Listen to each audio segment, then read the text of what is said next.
Hello Anatomists, my name is Marissa, I'm one of your TAs, and today I'm going to be going through the skull with you, kind of a demo of all the things that are listed in your lab to hopefully help you to be able to study when you're not always able to come into lab, or if you kind of want to review before you come into lab, you can do that too. So I'm just going to go through everything really quickly, and I hope this helps. So we're going to start on page 48 in your lab manual, underneath the cranial bones. So we're just going to go through these in order. So first we have our frontal bone. Kind of makes sense, it's very intuitive. It's this frontal bone right here in the front of your face, the blue bone here, frontal bone. Then we have our parietal bone. This is a paired bone. This is this big green bone here separated by this sagittal suture. So this is one bone and this is another. So it's two bones, both called the parietal bone. Then we have our occipital bone. This purple bone in the back of our head. Back here it's just one, not paired, it's a single bone. Then we have our temporal bone, which is this pink bone right here. And then we have right here, and you can see this kind of leads into our zygomatic arch right here. So those are our temporal bones. Then we have our sphenoid bone. This is going to be a little hard to see, but you see this yellow bone right here. And then it's also yellow inside of here, inside of our orbit. And also this whole guy right here, this whole yellow bone. Now it's really nice to see when you look at the interior aspect of the skull. So we have our whole sphenoid bone here. It kind of looks like a butterfly. That's how I kind of remember. It's this whole yellow bone. It's a sphenoid bone. And the ethmoid bone, I just took off the frontal bone here. So it's right above the sphenoid. This is your ethmoid bone, this white bone right here.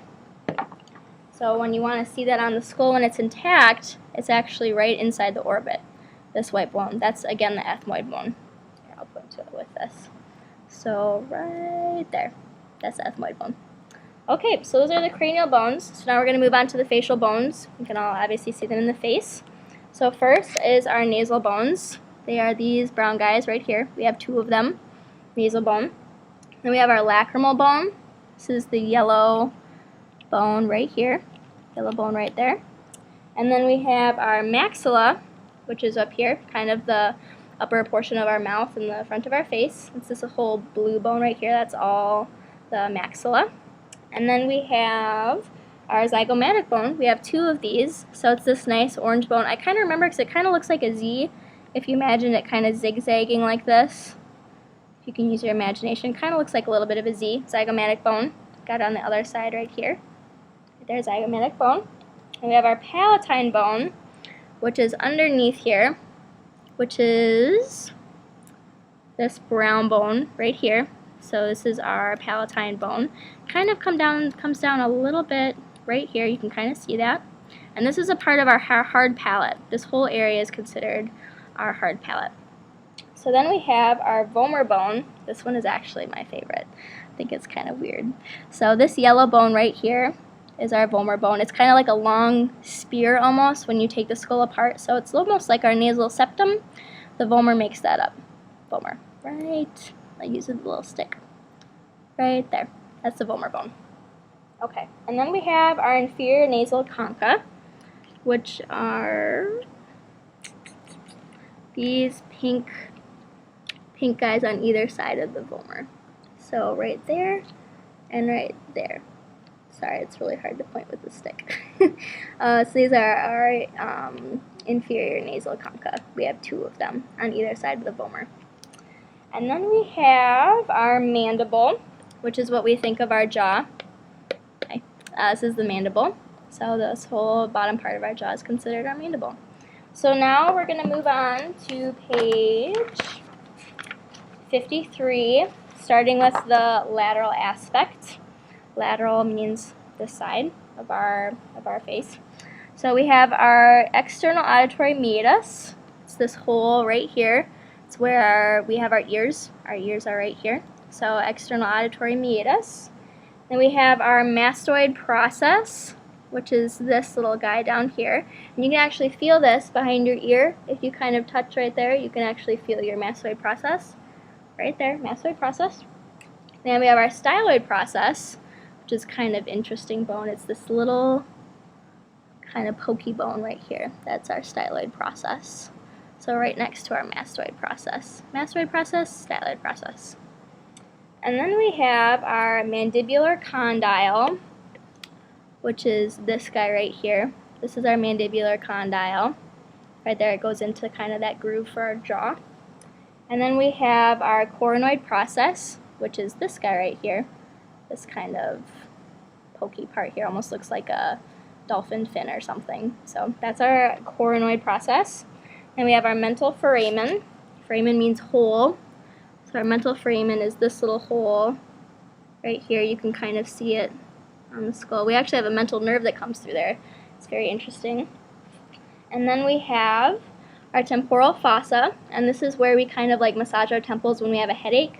So it's actually where these four bones, our frontal, our parietal, temporal, and sphenoid, all come together. So this is that temporal fossa. Let's see. Then we have the zygomatic arch, which is this whole arch right here, zygomatic arch, right there.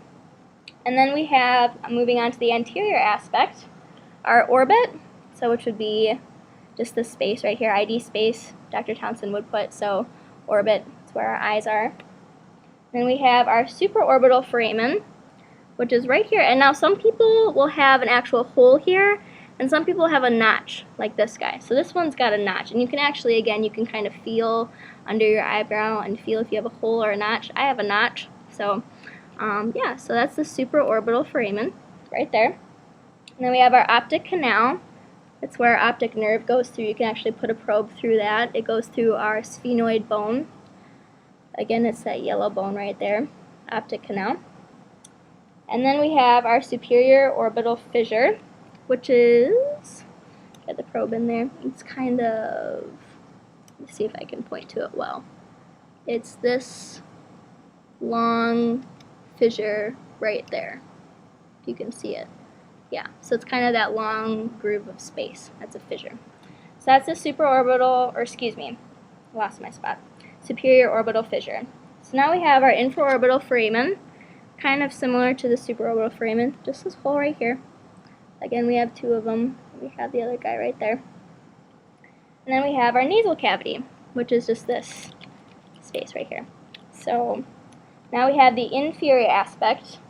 Inferior is this way.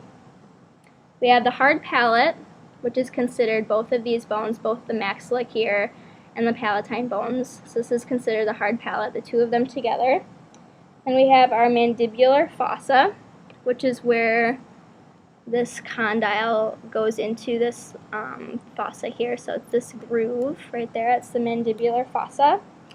And then we have our carotid canal, which is really hard to see. This is the trickiest one.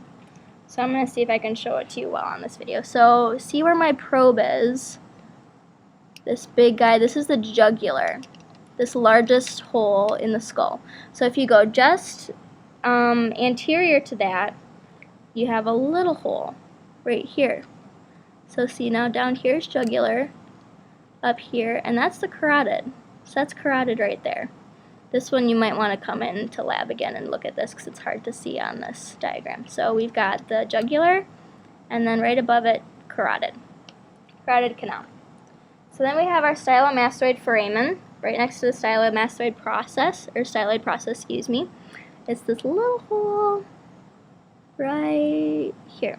So see, we've got our styloid process right there, and right next to it, we've got this little hole. So that's our stylomastoid foramen.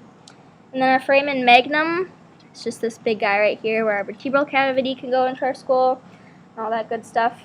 And then we have our occipital condyle, which is these guys right here. These kind of like, if you look at the skull, let's see, best way to look at it, probably here.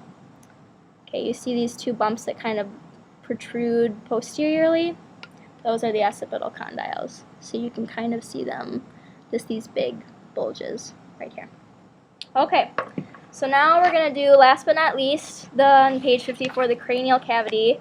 And we'll see how well we can do this on a video. So we're going to try. Okay, so cranial cavity, we're going to start with the cranial fossas. Pretty simple. Let me get my frontal bone back on here from earlier. Okay, so cranial fossas. Let's see if I can hold this up. Okay, so anterior cranial fossa is all of this in blue. Kind of fossa means like depression. So this whole area is the anterior cranial fossa. And then the sphenoid bone along with these parts of the temporal bone are considered the middle cranial fossa. And then posteriorly, all in the occipital bone, just a little bit of the temporal bone, that's all the posterior cranial fossa. So you've got 3, and it's kind of intuitive. Anterior, middle, posterior. Okay, so now we're going to talk about the crista galli and the cribriform plate. Let's see if we zoom in here. This line right here is the crista galli, and then around it, there's this space that's got little speckles in it, and that's considered the cribriform plate. So both of those are kind of anterior to the sphenoid bone. And then we have our stella turcica, stella turcica. I have a hard time saying that word. And it means kind of Turkish saddle. So it's this whole little kind of mountainous and then valley part of the sphenoid bone. So this is the stella turcica. And then we have, these ones are going to be a little tricky to say. So we have our aureole. So we're going to go through aureole like we talked about in lab. The O is for the optic canal. I'm going to just poke my probe, a little stick through here. Optic canal, that's our O. And it's just kind of in a really nice line. And then we have our foramen rotundum. That's our, got to get it in here good. Foramen rotundum, right here. That's the R in aureole. The E is foramen ovale, right here, and you can see that's a nice oval shape. And the other O is foramen spinosum, so the O in spinosum, so foramen spinosum. Again in order, that's optic canal, foramen rotundum, foramen ovale, and foramen spinosum. So that's our aureole. And then we just have a couple more. We have our internal acoustic meatus, and you can kind of imagine. Here's our external auditory meatus. If you were to stick a line, if you were to put a line through that all the way to here, it kind of, see how my fingers or my finger and my stick are lining up? That's the internal acoustic meatus right there. And then we have our jugular foramen. We already talked about that one, but that's just this very large hole right here. Right there, that guy. So he's one of the larger ones next to the foramen magnum.